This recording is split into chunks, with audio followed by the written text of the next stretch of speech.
G'day, I'm Patrick from Douglas Fur Design. Welcome to the Router Bits. I'm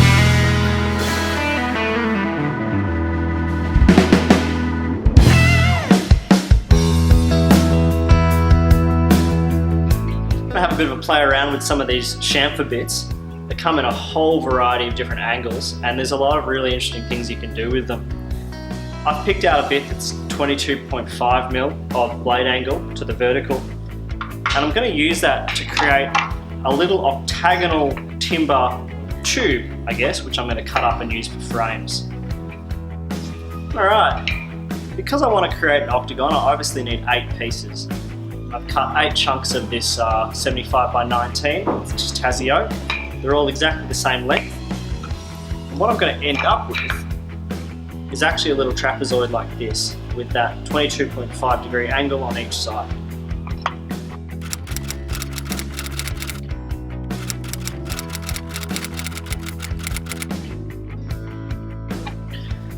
So I've set my chamfer bit in the table, and with the cut we're trying to create, it's really important that we don't cut any of this top edge, because otherwise it'll act more like a jointer, and as you come along the fence, it'll dip in because you've cut some of that material off. So that's just a matter of being really careful when you set that height, maybe doing 1 or 2 test pieces, and making sure the fence is exactly in line with where the blade touches that top edge, so it's not taking off any of that top face.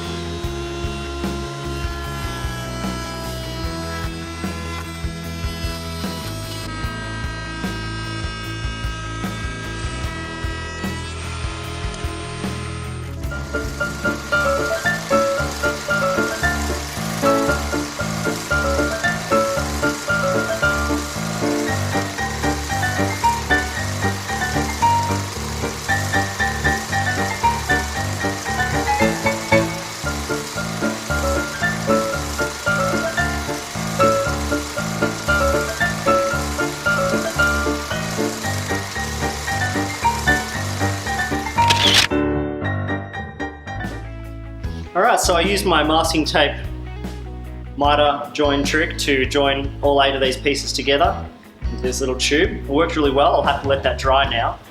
And ultimately my plan is to chop this up into slices, and I should be able to make 5 or 6 little octagonal picture frames out of those with the end grain exposed, and I think it'll look really nice. Because all of the little chamfer bits come in different angles, you could use this exact same technique to do a hexagon or other types of structures. Well, you can pick up these Torquata chamfer bits from Timbecon at timbecon.com.au or in either of their stores in Melbourne or Perth.